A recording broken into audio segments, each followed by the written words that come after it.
미성숙한 사람들 중 불건강한 자기애를 가진 사람들의 공통적인 특징은 슬프게도 사랑할 수 없다는 점입니다. 사랑할 수 있는 능력이 없다는 사실. 자기애적인 성격에게 타인과의 동등한 상호작용과 타인에 대한 진정한 의존은 곧 굴욕을 의미합니다. 동시에 남에게 의존한다는 점에서 우월해야 한다는 이들의 본능적 욕구를 위협하죠. 자신의 통제권을 포기하고 자신의 약점과 취약성을 받아들이면서 다른 사람을 자신에게 뭔가 베풀 수 있는 사람으로 경험할 수 있는 능력. 이 능력은 성숙해지는 과정 중 특정 허들을 넘어야만 하는 일입니다. 이것은 사랑할 줄 아는 능력을 가지는 핵심 열쇠이기도 합니다. 병리적인 자기애는 사랑할 수 있는 능력이 손상되었죠.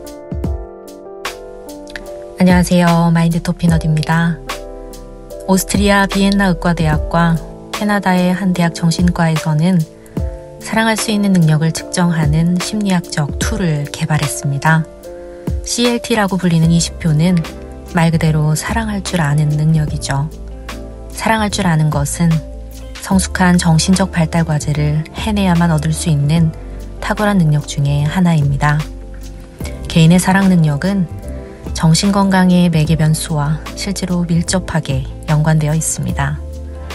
사랑은 가장 근본적인 인간의 능력 중 하나로 수천 년 동안 철학 및 종교의 주제가 되었죠. 진화된 헌신으로서의 사랑은 생존과도 연결되며 인간 진화의 핵심 역할을 합니다. 안정적인 친밀한 유대는 정신건강과 밀접한 관련이 있죠.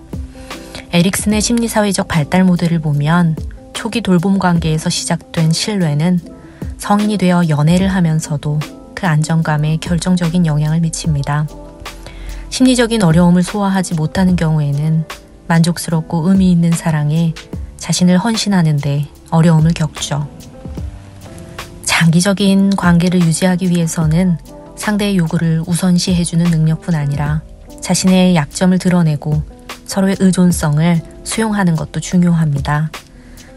특히 연인이나 부부의 관계에서는 자신의 취약성과 의존성이 시험대에 오르는 순간들이 있습니다. 이때 부부나 연인의 장기적인 이익을 고려해서 당장의 갈등을 용서하고 서로의 취약성을 포용하며 앞으로 나아가는 능력이 필요하죠. 사실 이것은 그렇게 간단한 문제가 아닙니다. 두 사람이 각자의 견고한 자신만의 세계, 즉 정체성을 가지고 만나서 공통의 정체성을 보이는 관계로 융합되는 것은 쉽지 않죠. 둘이 만나면 두 명의 정체성이 반드시 부딪힙니다. 이때 명확하고 확고한 정체성이 없다면 만남 안에서 혼란을 느끼고 자신의 정체성이 사라지는 느낌을 느끼기도 합니다. 이것은 사실 상대에게 충분히 몰입하면서 동시에 자신의 정체성을 유지해야 한다는 점에 있어서 쉽지 않은 능력입니다. 모든 일엔 균형이 중요합니다. 이 때문에 정체성이 취약한 사람들은 사랑의 관계를 원하면서도 친밀해지려 하면 자아가 고갈되는 듯한 기분을 느끼죠. 성숙한 사랑의 핵심은 사실 지속적인 노력과 상대에 대한 존중, 받은 사랑에 대한 감사를 표현하는 것입니다. 또한 상대에게 의존하고 서로를 돌보는 능력이 필요하죠.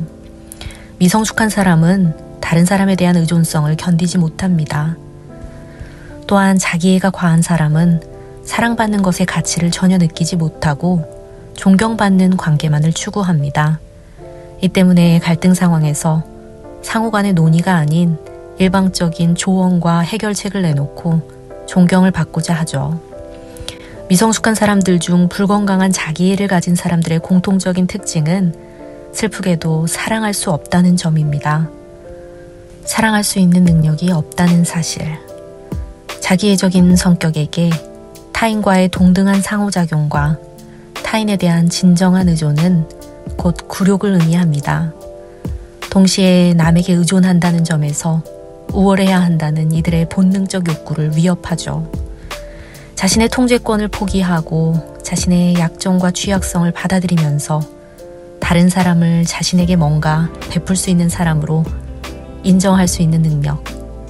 이 능력은 성숙해지는 과정 중 특정 허들을 넘어야만 하는 일입니다. 이것은 사랑할 줄 아는 능력을 가지는 핵심 열쇠이기도 합니다.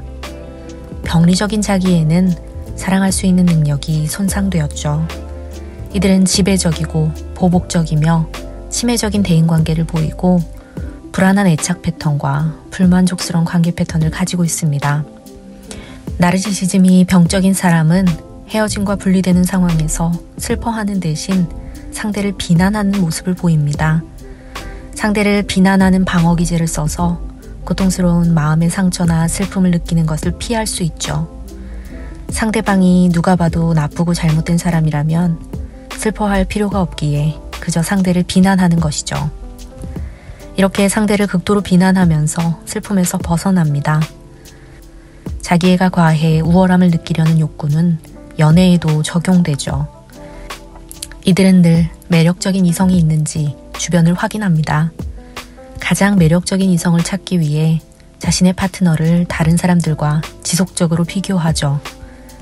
자신이 관계에서 열등감을 느낄 때는 다른 이성을 슬쩍 만나면서 자신의 관계에서의 우월성을 회복해야 합니다.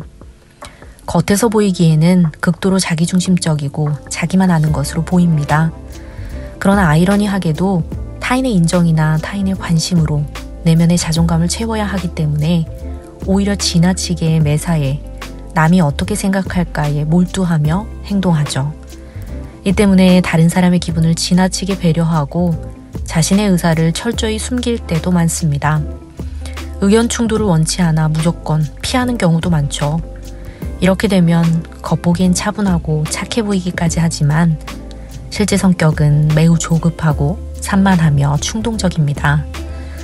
대인관계에 있어서도 수가 조금만 틀어져도 머릿속에서는 상대에게 모욕을 주거나 죽이고 싶다는 파괴 본능이 일어나죠. 그러나 남의 시선을 극도로 의식하기에 정중하게 행동하고 겉으로는 절대 표현하지 않습니다. 이들이 연애를 하거나 결혼을 했을 때는 자신의 애인이나 배우자를 끊임없이 주변의 다른 이성들과 비교하고 우열을 가리며 우월감이나 열등감을 느낍니다. 이들의 자아상은 스스로 충족되는 힘이 약하기에 외부에 있는 것들에 끊임없이 집중해야 하죠. 이들은 보통 성인이 되면 공허함 때문에 술을 자주 먹습니다.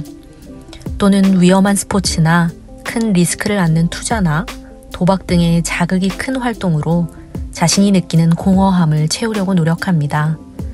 미성숙하다는 것은 잔잔하고 안정적인 자극으로 자신을 기쁘게 할 수 없다는 것을 의미하죠. 책을 읽거나 새로운 분야를 배우거나 하는 인내심이 필요한 일은 힘듭니다. 또한 남의 시선과 인정으로 자존감을 채워야 하기 때문에 외모에 신경 쓰거나 체중을 관리하거나 옷을 갖춰 입는 데에 몰두하는 경우가 많죠. 이들의 또 다른 특징은 내면의 가치체계가 어린아이 같은 수준에 머물러 있다는 점입니다. 자아의 성숙이 일어나지 못하면 성숙한 어른이 느낄 수 있는 지성이나 통찰, 동정심, 친절함, 재치, 삶의 의미, 타인에게 갖는 관심에서 가치를 전혀 느끼지 못합니다. 어린아이가 가치 있게 느낄 만한 겉으로 보이는 것이 중요해지죠. 아름다운 것, 칭찬받는 것, 즉 성인에게는 존경받는 것, 화려한 옷, 화려한 차에 큰 가치와 목적을 갖습니다. 자기 자신에 대해 과하게 몰두하고 근거 없이 거만합니다. 자기 능력에 대해 현실과는 상관없이 큰 야망을 품죠. 과시적이고 자기중심적이며 이기적입니다. 진정으로 남에게 의지하거나 의존할 수 없고 타인에게는 존경만 받아야 하죠. 이들은 애인이나 배우자에게 존경을 받을 수는 있지만 진정한 정신적인 의존은 어렵습니다. 자신에 대해 과대성을 보이며 과대성이 무너지는 상황에서는 열등감과 자괴감을 느끼는 경향이 있습니다. 이들의 또 다른 특징은 강한 시기심이죠. 강한 공격성이 내재되어 있기에 자신에겐 없는 것을 원하고 타인이 가지고 있을 땐 그것을 망치고 파괴하려는 성향을 보입니다.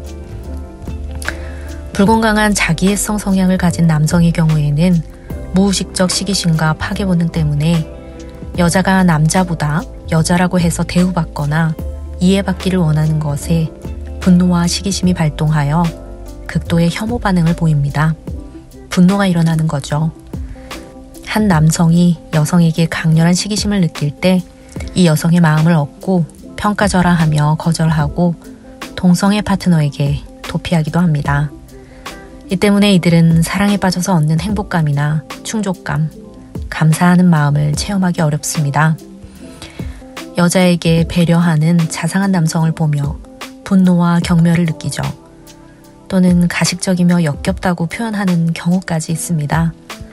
사회적으로 여성이 받는 대접이나 특혜에 대한 무의식적 시기심과 경멸감 때문에 피해가 될까봐 일부러 여자를 멀리하는 경우도 있죠. 이는 정상적으로 자아가 발달하고 성숙하지 못한 어린 시절의 문제로 발생하는 경우가 많습니다. 자기도 모르게 무의식 중에 이런 마음이 발동되죠. 처음에는 좋아 보이는 상대의 어떤 점을 보고 자기도 모르게 평가절하하며 내면의 불편함을 해소하려고 합니다. 평가절하한 후에는 좋아 보였던 상대를 심적으로 힘들게 하면서 자신의 힘과 우월성을 확인하고 조금은 편안해지죠. 이러면서 이 사람은 내가 가진 거구나 하고 상대에 대한 관심은 점점 사라지게 되죠. 다른 관심 있는 대상을 찾아 헤매고 가치 있어 보이는 이성을 만나 또 평가절하하고 또 심적으로 힘들게 해서 자신의 우월감으로 가치 있어 보이는 대상을 망쳤다고 느껴지면 또 관심이 사라집니다. 이들은 또 다른 가치 있어 보이는 대상을 찾는 무의식적 사이클을 계속합니다. 이 모든 과정이 무의식적이기 때문에 왜 다른 사람들이 자신을 그만큼 사랑해주고 인정해주지 않는지 자책하고 괴로워하죠. 이들은 과대한 이상적 자아가 자신의 중심 자아에 건강하게 욕구 충족되고 통합되지 못했습니다. 이 때문에 자기도 모르게 이상적으로 보이는 좋아 보이는 모든 것을 자신의 거짓 자아에 통합하려고 하며 이상적인 것들을 끝없이 쫓아야만 하죠. 정상적인 내면 세계가 발달되지 못해 착취적이고 지배적이며 상호성이 부족하고 감사를 표현할 수 없습니다. 무의식적으로 열등감이 심해 다른 사람의 좋은 것을 받아들이지 못하고 누가 우월하고 열등한지에만 몰두되죠. 공감력은 부족하고 슬픈 감정을 느끼기가 힘듭니다. 우는 사람을 보고도 공감이 힘들고 우는 사람이나 슬픔을 표현하는 사람에게 혐오감을 느끼는 경우도 있습니다. 보통 사람들이 재밌게 보는 예능이나 유머를 보고도 가식적이라고 느끼거나 모두 웃는 상황에서 왜 웃는지를 이해하지 못하죠. 병리적으로 거대한 자아구조, 자신의 이상으로 팽창된 자아구조를 가지고 있습니다. 미국 정신의학회 APA의 한 연구에 따르면 이들은 인생의 후반부에 40대나 50대가 되어 정신과나 상담을 찾는 경우가 많습니다. 나이가 들면서 자신의 매력이나 아름다움, 건강을 잃게 되면서 초라해지죠. 또한 노년의 친구나 다른 주변 사람들이 자신과는 다르게 장기적인 의미 있는 사랑의 관계를 발전시켰다는 사실을 인지하고 자신을 성찰하며 바꾸려고 노력하는 경우가 있습니다. 미성숙한 사람을 사랑하나요? 많이 아프죠. 안쓰럽죠. 상처받은 그 어린아이 같은 모습을 치유해주고 포용해주고 싶죠. 그런데 언제나 돌아오는 것은 가시돋친 표현입니다.